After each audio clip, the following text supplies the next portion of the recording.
매주 월요일 코너입니다. 종교 넘어 아하. 종교의 우를 넘어 이웃 종교와 화합하고 협력하는 분들을 초대해서 이야기 나눠보는 시간인데요. 최근 개신교를 대표하는 기관이죠. 한국기독교교회협의회 NCCK가 제35회 인권상 수상자로 차별금지법 제정연대를 선정했습니다.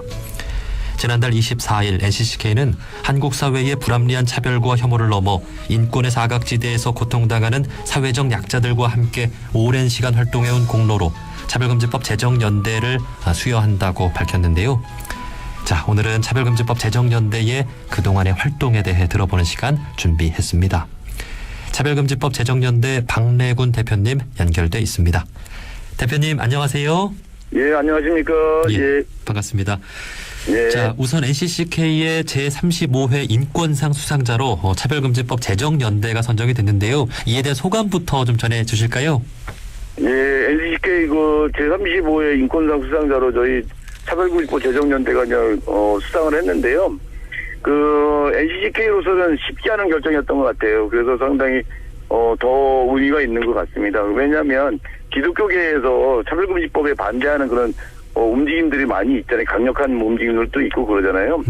그런 것들에 대한 반발도 있고 그럼에도 불구하고 이번에 이제 저희 단체를 수상자로 이렇게 선정해 주신 데 대해서 감사드립니다. 예. 네. 듣고 보니까 정말 NCCK의 어려운 결정이었겠다는 생각도 드네요. 네, 많은 또 개신교인 분들 중에는 반대하는 분도 있으니까요. 예.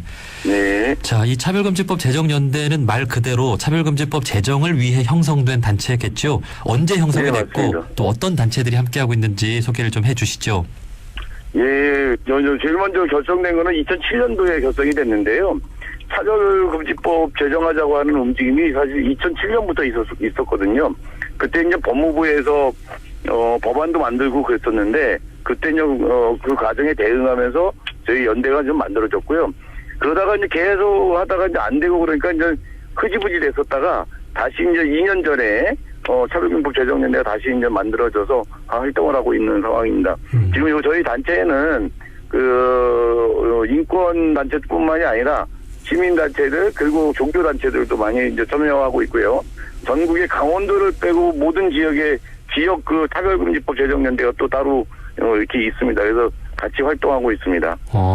지역별 차별금지법 제정연대가 또 있군요. 예, 그렇습니다. 예. 자, 지난 2007년부터 차별금지법 제정연대가 결성이 돼서 무려 14년 동안이나 열심히 그 운동을 해왔는데 그동안의 활동에도 불구하고 이 차별금지법 제정은 여전히 멀게만 느껴집니다. 최근 국회가 차별금지법에 대한 논의를 2024년까지 미루기로 했는데요. 차별금지법 제정연대의 입장은 어떻습니까? 예, 이게 원래 올해 이제 6월 10일 날 국회 국민동의청원 10만 명이 서명해서 하는 국회 국민동의청원이 이제 이루어졌었거든요. 근데 그걸 9월 10일까지 또 미루다가 이번에 다 이렇게 해서 11월 10일까지 또 미뤘었고요. 그러다가 다시 이번에 이제 2024년까지 한다는 거니까 국회로서는 상당히 무책임한 결정을 한 거고 지금 나중에 자꾸 그러는 게 아니라 지금 당장 이거부터 차별금지법을 제정하라라고 이제 요구를 좀 하고 있습니다. 저희들이 이제 활동을 하면서 차별금지법 제정에 대한 그런 목소리가 이제 높아지고 그러니까 지금 이제 국회에서는 한다 얘기는 하고 있지만 본격적인 움직임은 지금 없는 상태에 있습니다. 네. 이 차별금지법이 우리나라에서 2007년과 2010년, 2012년까지 세 차례에 걸쳐서 입법이 시도됐는데 제정까지는 이르지 못했죠. 그 이유를 제정연대에서는 어떻게 보고 있습니까? 예, 2007년도에는 법무부에서 법안까지 만들면서 되게 적극적이었는데 나중에 보니까 이제 그 법무부가 만든 법안에서 7가지 사유를 중심으로 해갖고 그거는 거기 차별금지 사유에서 빼버리고 뭐 이런 거예요. 이렇게 만들게 되면 우리가 차별금지법이라고 하는 게 모든 사람들이 차별받지 않도록 하자는데 누군 또 배제시키는 그런 법을 만드는 거는 저희가 동의할 수 없어서 그때 이제 거기에 반대하고 그러면서 이제 무산이 됐었고 그 뒤에는 차별금지법에 대한 법안이 발의가 되고 그랬었는데 일부 기독교 세력들이 이제 강력하게 반대하고 뭐 하는 이런 것들 때문에 국회의원들이 발의했던 법안을 철회하기도 하고 뭐 이러게 되면서 결국 무산되고 이제 그렇게 됐던 게 거듭되었던 게 14년 동안의 그런 과정이었습니다. 그러니까 그 기독교 쪽에서는 기독교 일부 세력에서는 이게 동성애 합법화법이다 이렇게는 이유로 해가지고 이 법안의 제정에 대해서 반대는 계속 고수를 하고 있는 거고, 이거를 의식한 국회의원들이 차별금지법 제정을 움직임을, 그러니까 지역 내에서 이제 그런 그 교회 반대들이 있고 그러니까 그 눈치 보고 그러면 여태까지 이제 미뤄져 오고 그랬던 것입니다. 네. 그 저희가 지난주에 그 박승열 목사님과도 잠시 이야기를 나눠봤는데, 그 우리 국민의 90% 가까이가 찬성을 하고 있고, 또 개신교인들 전체를 보더라도 90% 가까이는 찬성을 하고 있다고 하더라고요. 예. 다수가 이제 여론조사나 이런 걸 통해서 확인이 되고 있거든요.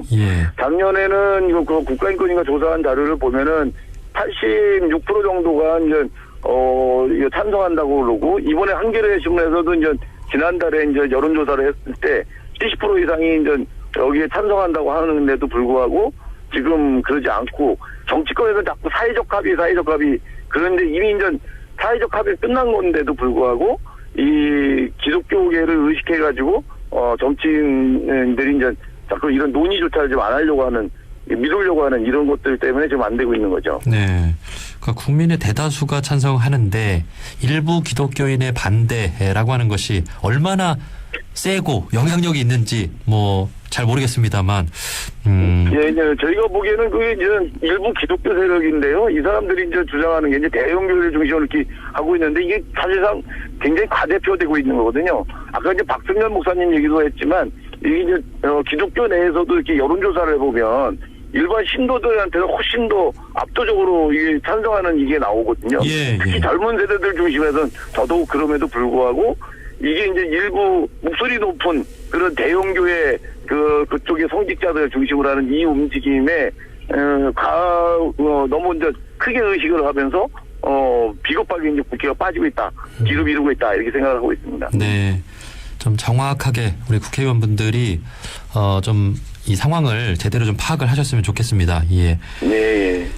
자, 차별금지법 제정연대의 그동안의 활동도 좀 들어보고 싶은데요. 우선 그 지난 시간 동안 여성의 권리나 장애인, 성소수자, 노동자 등 우리 사회 약자들의 인권은 점차 보장이 되어 왔다고 볼 수 있겠죠. 이 부분은 그렇습니다. 어떻게 보십니까?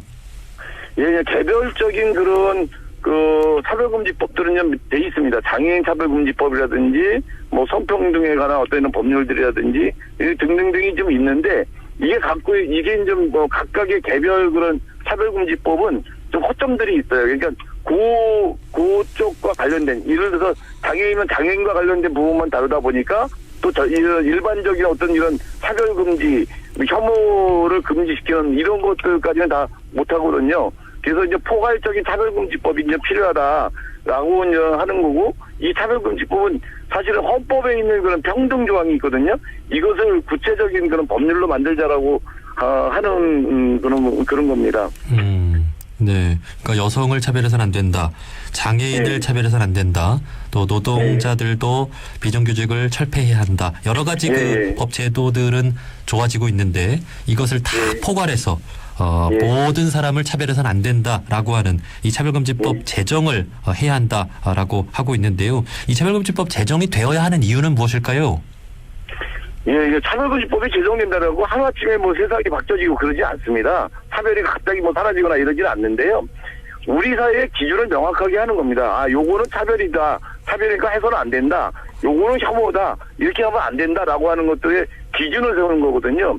이렇게 기준을 세워지게 되면 사람들이 의식을 하게 되거든요. 의식이 이제 바뀌게 되죠. 그래서 우리 사회가 이제 차별 없는 세상으로 가는데 상당히 중요한 디딤돌 역할을 하게 될 거다라고 하는 거고요. 그래서 이제 이런 차별금지법과 관련한 차별금지법과 같은 거는 다른 나라들에서 거의 다 만들어져 있어요. 그래서 국제사회에서 계속적으로 왜 얘네는 그렇게 경제 수준도 높고 그런데 왜 차별금지법 같은 거는 기본적인 인권법도 못 만들고 있냐라고 계속 비난을 받고 비판도 받고 권고도 받고 그러는 상황이라서 국제사회에서 상당히 창피한 일인 거죠. 그래서 이 차별금지법이 제정이 되면서 우리 사회의 이런 어떤 차별에 대한 어떤 기준들을 명확히 하는 이런 게 좀 세워졌으면 좋겠다, 이런 생각을 합니다. 네. 그야말로 이제 기독교에서는 모든 사람을 하나님의 자녀로 말하고 있고 예. 또 불교에서는 모든 사람을 부처로 모셔야 한다라고 말하고 있습니다. 그런 만큼 예. 이 차별금지법 제정연대의 활동에 우리 종교계들도 많은 또 도움을 주고 그렇게 했죠. 예, 그렇습니다. 차별금지법 제정연대에 각 종교를 대표하는 단체들이 다 들어와서 결합해서 같이 움직이고 있고요.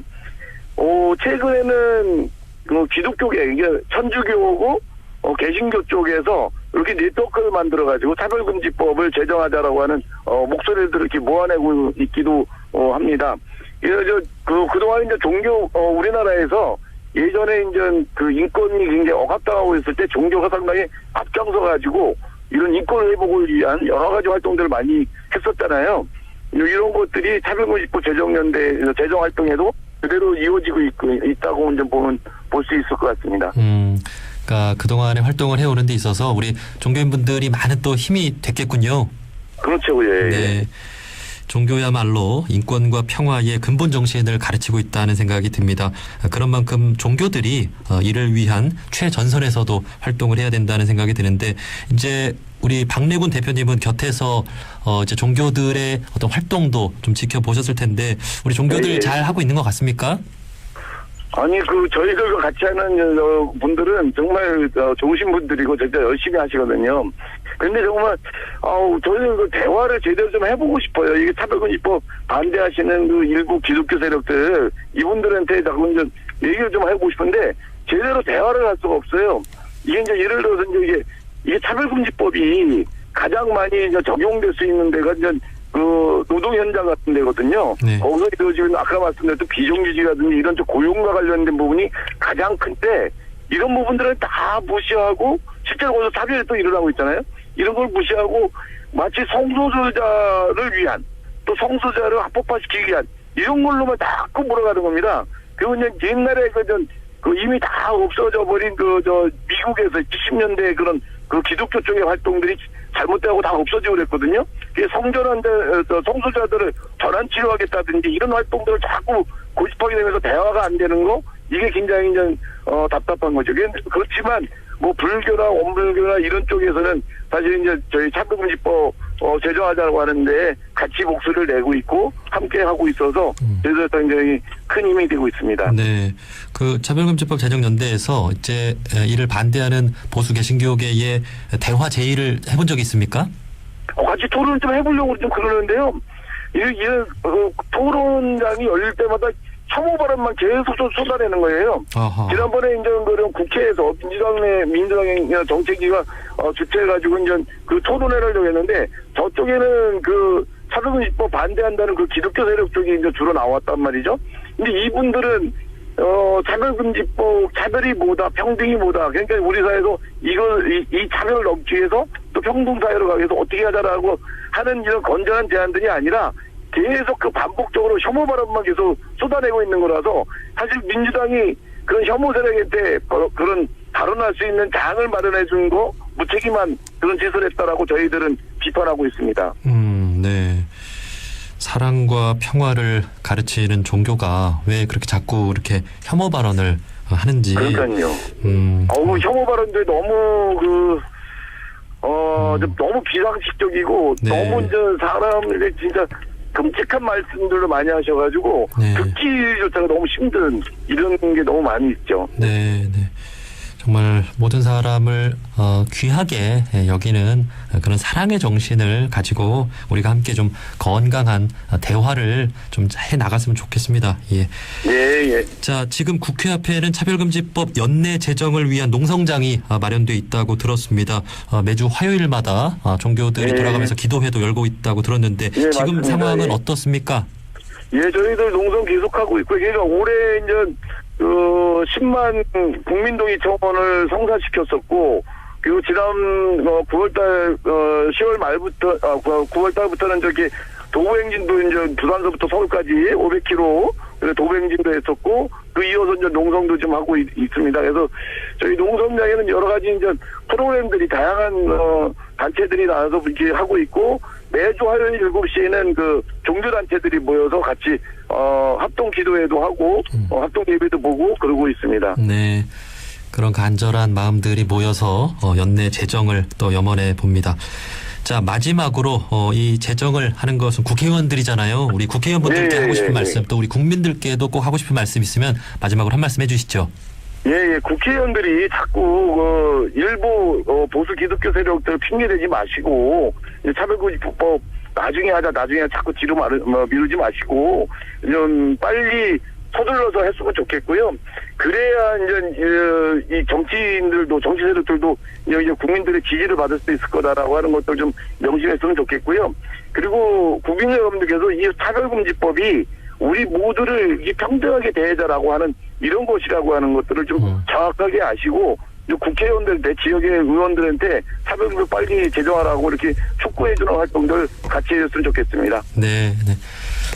차별금지법 제정연대의 활동 그동안에 감사를 드리고요. 앞으로도 우리 박래군 대표님의 활동을 응원하겠습니다. 예. 예, 대표님 고맙습니다. 예, 고맙습니다.